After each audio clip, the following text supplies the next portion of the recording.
Your resume. Is it a cage or a key? Today, we're going to talk about a counterintuitive mindset that allowed me and dozens of others to finally view the resume as a bridge to a life of freedom, impact, and fulfillment. No longer a cage which says we can only go down this path and stay in this box, but instead a launch pad. So let's turn your resume from a cage to a key. Welcome to Uncage Yourself. I'm Matt Doan. On this show, we explore strategies to help family-focused professionals smartly graduate corporate life and build entrepreneurial freedom. Our goal? Maximize freedom, income, and impact. See MatthewDoan.com for more. Now, let's dive in. Does your resume or your LinkedIn profile open doors, or does it put you in a cage? The resume cage is real. I let roles, skills, and acronyms entrap me for years, and it constrained me down this narrow career path in the consulting world, where I thought I could only go up this particular ladder, stay within these guardrails. And it created a very limited life vision. I only saw what it was like to be a high-powered, well-paid consultant, a partner in a consulting firm. That's literally what I saw as the epitome, or maybe shifting over to some C-suite at a large corporation, but it was pretty much the same. And when I saw myself climbing up these large institutional ladders, it constrained what I thought was possible for my life. It was like blinders were up. My resume became my cage. Now, fortunately, the mentors that I invested in over the years helped me see differently and build an entrepreneurial path, which we talk about at length in so many episodes here. But these days, as a coach to people working out of corporate and getting into entrepreneurial freedom, I see their resume as a cage. For example, Sandra. Sandra is a 45-year-old consulting director who feels stuck on this one path for the last 20 years. She's been ridiculously successful in this world of consulting. She's climbed very high and created a great life for her family, but she feels constrained, boxed in, caged.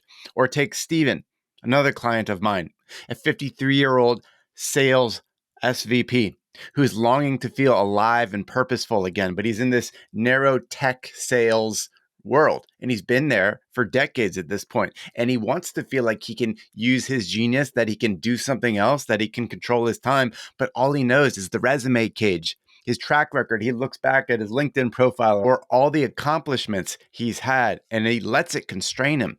It's subconscious, of course.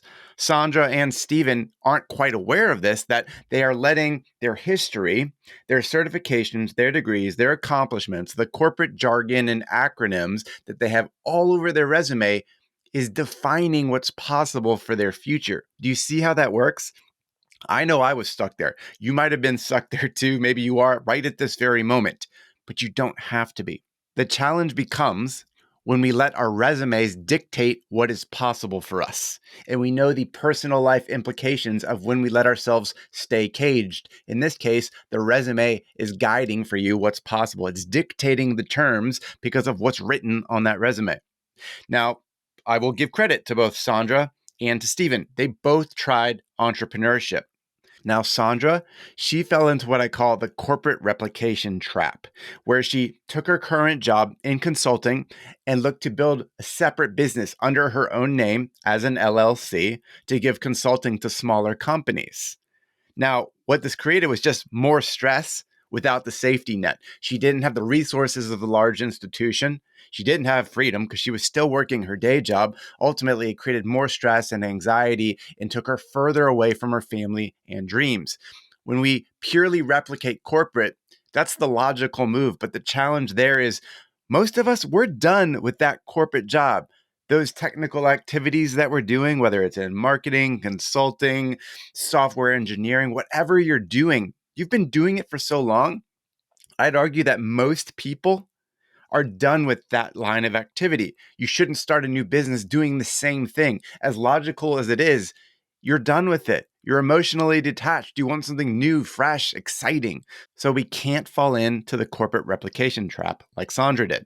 Or take Steven. He also ventured into making money in a new way, but he was caught in the passive income trap, where he worked to flip houses on the side and also invest in multifamily real estate. Now, the reality is when he became that limited partner investor, or where he started looking for deals for buying and flipping houses, even though he wasn't doing the actual flipping, that was its own job to really dive deep, to analyze, to track the returns, to make sure that contractors were doing the right work. This also became like a second job outside of his sales job. And to quote what he said, real estate drained me.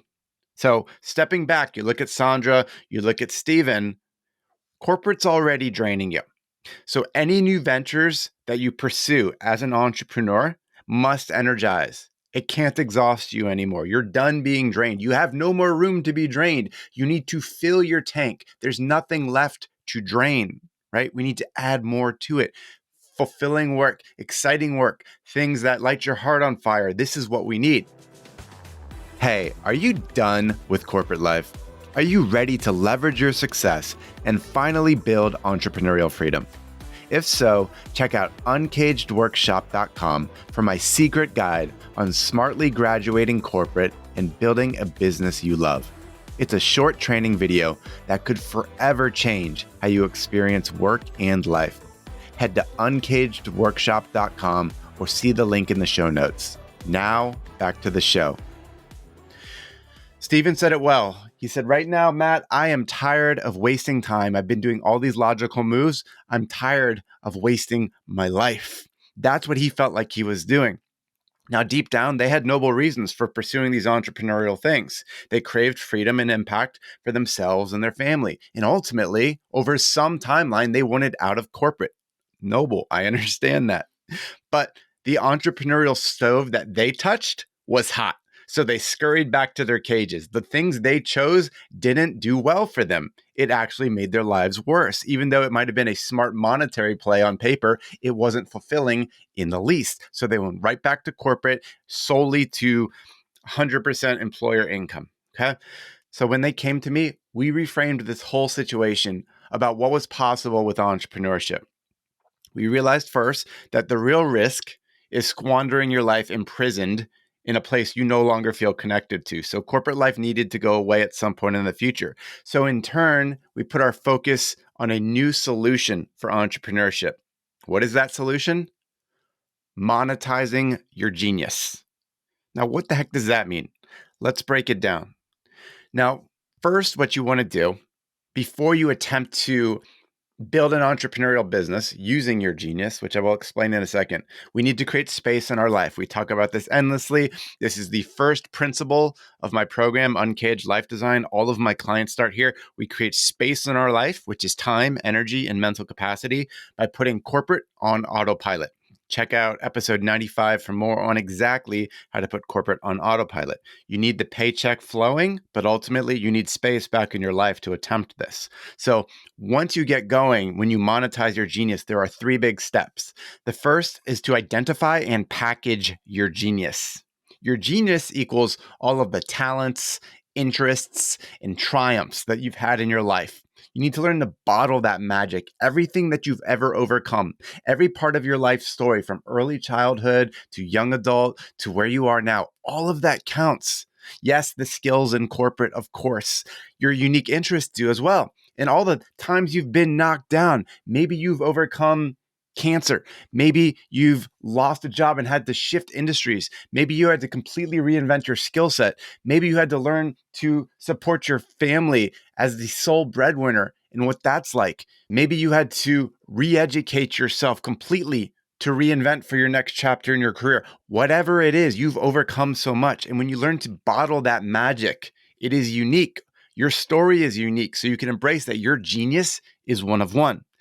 Now, once we have that, and we've got an understanding of what lights us up, what we're great at, what our unique interests are, that's the first ingredient. The second piece then is we have to craft what I call your personal category. So think about, you've got a new future that you're creating for people, whether you're helping chief financial officers at organizations, or whether you're helping someone, as one of my clients is, helping the parents of autistic children learn to be whole and self-care for themselves, right? Those are all unique features that you might be bringing to life for people. Whatever it is, you're going to have a special sauce, a special future that you are creating. And when you learn to talk about those futures in compelling language, learning to show what that future is like and say, hey, everyone, over here, we're building this. When you come to this space with us, we are creating these sorts of outcomes. Again, whether it's about how to be a more resilient and thriving CFO, or whether it's learning to be a self-respecting, healthy parent of an autistic child, which is exhausting. How do you do either one of those? Those are about creating personal categories. When you have your own category, you can create a unique business. You slot your business into that category. So you've understood your genius, which is your core weapons that you can use to help people with. Secondly, you're framing up a category, which is a unique transformation you're offering to people in this world, a place where they can have a better future. And it's unique and it's compelling. And then that leads us to the third point. And this is the tactical thing that you bring to life. I call it building an online transformational business, where you step back from all the rigid ways of working that you know, and you create an online business so that you first and foremost have flexibility and lifestyle freedom. You can work from anywhere. Now, you can choose to have in-person elements if you'd like, but all of my clients work to build it online primarily. And when I say transformational business, you are helping your people in this world, your tribe, your magnetic match move from a hell to a heaven, from a deep state of pain all the way to a state where they are euphoric, excited, transformed as a human. Their circumstances are different. That is what you want to bring to life. So once you know your genius and once you know what category you are creating, you then build the business model itself, which offers that location freedom while unlocking premium pricing and premium delivery value for the people you aim to serve. And this is your vehicle. This is your corporate off ramp. It's your lifestyle liberator. Okay. When you have these three pieces in motion, this is how you take out of your mind, take that genius out of you. You externalize it. You frame it up to the world and say, here's this category. Here's where this new future is being created. And here's the vehicle by which I create that future for people. You can offer it in an online transformational business so that they can say yes to you. You can invite them into a program, to an environment, to a service where you actually work through step by step the framework, the modules, the work they must do to transform their life situation and themselves so that they get that outcome. So maybe that transformation is you're saving someone's marriage, or maybe you're saving some part of their mental health, or whether you're completely modifying how they run their business so that it's ready for an AI-driven social media world. Whatever it is that you do, you are radically transforming what they do so their life is better. You're not in the business of commodity work, providing information. You are in the business of transformation. This is how you monetize your genius. This is how you step out of corporate and you create a off-ramp for yourself. Now, this is exactly what Sandra and Steven did. They gained absolute clarity and momentum. They went through this process, packaging their genius, building a personal category, and then creating the vehicle, which was that online transformational business. And we worked through all 5 stages of what I call the uncaged entrepreneurship framework to bring this business to life. We went through ideation, positioning, marketing, sales, and delivery. All the pieces you need to establish a lean end-to-end business so that you have something that's creating revenue, that's creating hope, that is your corporate off-ramp. All the while, remember, they put corporate on autopilot. They emotionally detached from the job because they knew it was not their long-term future. So in turn, they made their employer their investor. Think how powerful that concept is. If you make your employer your investor, you're not giving everything to the job anymore. You treat it as such. So while they were squeezing all the juice out of the corporate lemon, while doing a good job, they reclaimed space back in their world. They used the job to fund their life while funding their business, which created a whole new life for Sandra and Steven. And they aggressively built these purpose-driven businesses in tandem with their day jobs. And right now, we're mapping out when they're going to release their day jobs. They're still in motion on that. I'm in no hurry to lose a good corporate job that's under your control. If it's funding your life and it's not harming you, keep it in motion for a bit. Totally cool. I think it's a great asset, right? But entrepreneurial freedom became real to them in a hurry. Sandra and Steven are no longer chained to those rigid resumes, that resume cage that was keeping them boxed in on these narrow paths, making these logical moves. Now, the work that Sandra and Steven did, they first said yes to themselves. And the way they did that is they jumped on a breakthrough session with myself and my team, and they got to the heart of needing to take action, drawing a line in the sand, committing to, yes, I'm going to build entrepreneurial freedom using my genius so that I can get out of corporate in a way that suits me and my family.